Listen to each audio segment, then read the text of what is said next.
Today, we are going to talk about the 9 aspects of confidence that can make or break your career. So for those of you that are familiar with Rise Up For You, you know that we work with leaders, entrepreneurs, executives, organizations from around the world to help push their potential, enhance leadership, team communication, and performance. And we do this all by teaching the soft skills that are often not spent enough time on, that cost a lot of time, money, and energy. Now, one of the most important soft skills that we talk about consistently and constantly is self-confidence. It is actually a soft skill under emotional and social intelligence. And it seems to be one of the biggest challenges that we see around the world amongst professionals. It gets in the way of taking action. It gets in the way of communication. It gets in the way of leadership. Our research has evolved over the years, and so I'm really excited to share with you today the 9 aspects of confidence that can really make or break your career and also your personal life, because the person is the professional and the professional is the person. And so today I want to talk with you a little bit about the 9 aspects of confidence that can make or break your career. We're going to do an exercise on it. I'm going to send you a quiz that's totally free to assess your confidence. And then I'm going to make some time for Q&A at the end if anybody has any questions. And of course, you can always reach out to my team and I. So here's the interesting thing. When we first started talking about self-confidence many, many years ago, there were six aspects of confidence that can, again, make or break your career. It was, growth mindset, being able to cultivate a growth mindset, your self-worth, trusting your intuition. These are just some of the aspects that we've been speaking about for years. But science evolves, professionals evolve, the workplace evolves, things are constantly evolving. And over the last 2 years, I would say, we have noticed that there's actually 3 more aspects that can really impact your confidence. And so our confidence blueprint has shifted and it has evolved over the years, which is important. So now we can classify and understand, based off of our research, based off of constantly assessing professionals around the world, that there's actually 9 aspects of confidence that can get in your way, that can impact you, either in a positive way or a not so positive way, right? So every aspect that I'm going to talk about today, there's a pro and a negative to it. And we want to do our best to stay on the pro side of it. Now, why is this important? You may or not recognize or realize that your communication is impacted by your self-confidence. Your ability to lead is impacted by your self-confidence. Your ability to self-promote and build your business is impacted by self-confidence. Every single thing that you do, at the root of it is your ability to have confidence in yourself, to take action, to move forward, and to really grow yourself despite the outcome. Okay, so many professionals, oftentimes when they're getting in the way of their leadership, or when they're getting in the way of building their company, or when they're getting in the way in the workplace, they haven't been able to identify that, in fact, self-confidence is most probably the root cause. Aspect number 1, self-talk. That's the thoughts that are going on in your mind. Do they hinder you or do they support you? Are they your number 1 sabotager or do they serve you? So what are the thoughts that you have in your mind, and how are they impacting you? Now, the reality is that we all have negative self-talk. We all have self-doubt. That's a very natural part of the human condition and the human mind. But the question is are we letting that self-talk cripple us from taking action? This is where that self-confidence comes into play, right? Sometimes we hear that confidence is really simple. You just take the action and then your confidence will build. But nobody really talks about the fact that taking the action is really, really hard when you have a bunch of stuff up here that's preventing you and holding you back, right? It's creating resistance. That's your self-talk. So I want you to give yourself a 1 through 10. Walk through this confidence quiz with me on our platform. 1 through 10. Is your self-talk amazing? Is it positive? Is it kind? Is it loving? Or is it a 1, which is in the danger zone, or somewhere in between? 1 through 10 on positive self-talk. Right? Aspect number 2 is trusting your intuition. How many times as an individual have you felt something in the pit of your stomach, right? And you say to yourself, I don't think that should be happening, or that doesn't feel right, or maybe I shouldn't do this, but you do it anyway. You ignore your intuition. And then what happens? You come back and you say, why did I do that? Why did I ignore my intuition? I knew I should have followed my gut. 1 through 10, where do you think you are with that? 10 being amazing, You always listen to your intuition. One being danger zone, you kind of push it away, okay?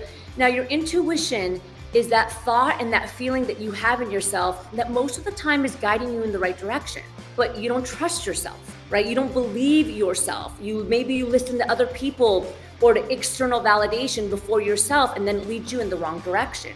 So 1 through 10, where are you with trusting your intuition? Okay, aspect number 3 is taking risk.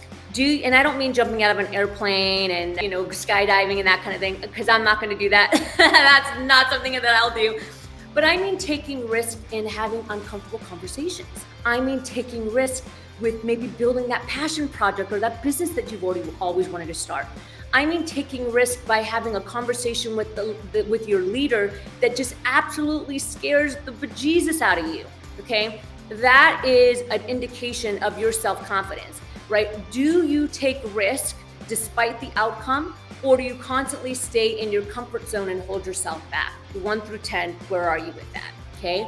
Now we're going to go on to aspect number 4, which is perfectionist mindset. How many of us struggle with perfectionist mindset, right? Maybe you want to go for that job. Maybe you want to put up that newsletter. Maybe there's a new product that you have as a company, whatever it is. And yet you always say, it's just not ready yet. It's not exactly where I want it to be. And then before you know it, 2 years goes by, 3 years goes by, and you still haven't made movement because in your mind, it's not perfect, right? But that's only your thought of perfect. It's not actually potentially the reality or the truth for the participants or the individuals that are seeing it. I remember when I was an executive, I had a team member. I was resigning from the company as an executive, and I wanted to give the job to another team member. It would have been like a $30,000, $40,000 pay raise, so a very big increase. And I remember the team member at the time said no, not because they didn't want the opportunity, but because they didn't think they were ready. They didn't think they were perfect enough for the job. Yet as the executive, I'm doing the hiring and I'm basically saying, yeah, you are. I would like you to take this job. And the response was, I'm not ready. I need more time. I'm not perfect enough yet. And that perfectionist mindset got in the way of them taking on this business opportunity, this professional opportunity. 1 through 10, where are you with perfectionist mindset? Okay. Now, the next aspect of confidence that is actually, I would say, one of the most common ones that we hear is setting healthy boundaries. Ooh, how many of you can connect with that? Setting healthy boundaries. So being able to say no when you're at capacity. But how many of us, unfortunately, and we see this a lot with our clients, again, it doesn't matter if they're a C-suite executive or an entry-level employee, that have this people-pleasing tendency, right? They have a hard time saying no because they want people to like them, or they don't want to be judged, or they don't want people to feel like they're not a team player. And so they say yes. And then unfortunately, boundaries are broken. We hit burnout. We're not our best self. We can't serve in the best way because we have pushed ourselves beyond our limits, that we don't have the capacity to communicate effectively. We don't have the capacity to lead well. We don't have the capacity to be our best self because we have just taken on so much that our boundaries are all over the place.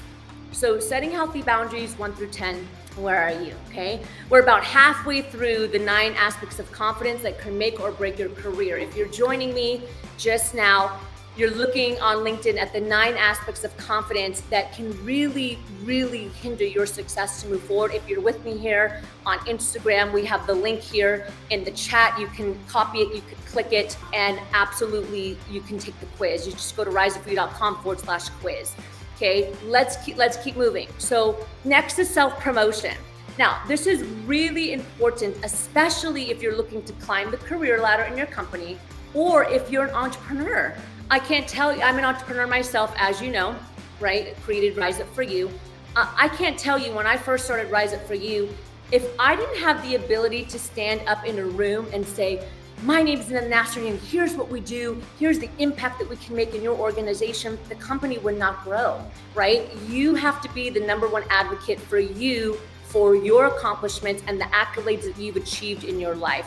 And it is possible for you to self-promote and to present the accomplishments and the great things that you've done in your career without sounding like you're not humble. There is humility behind showing the accomplishments that you have added to the world and to your team and to the organization. So self-promotion, where are you, 1 through 10? Now we got 3 more left, okay?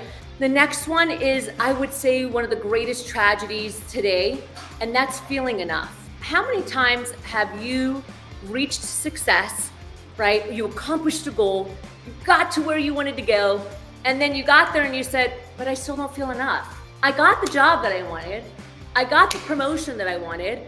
I'm doing what I thought was success, but how come I just don't feel like I'm doing enough? I don't feel like I'm enough. And then you keep pushing to that next level of success, and then you get there and you say, I still don't feel enough. And then you do the next thing and you say, I still don't feel successful and I still don't feel enough, okay? I would say this is one of the greatest pandemics that I see amongst humans, is wasted human potential, because you don't feel enough. And no matter what you do, you don't feel enough. And I can tell you now that if you don't feel enough, nothing and no one will ever be enough for you. And that's why it is so important to cultivate and build that self-confidence, because that mindset of not enoughism will continue to haunt you until you can build the belief of self-confidence within you. Okay, now we're gonna go to our last 2 aspects of confidence that'll make or break your career and your personal life. And that is number 8, which is growth mindset.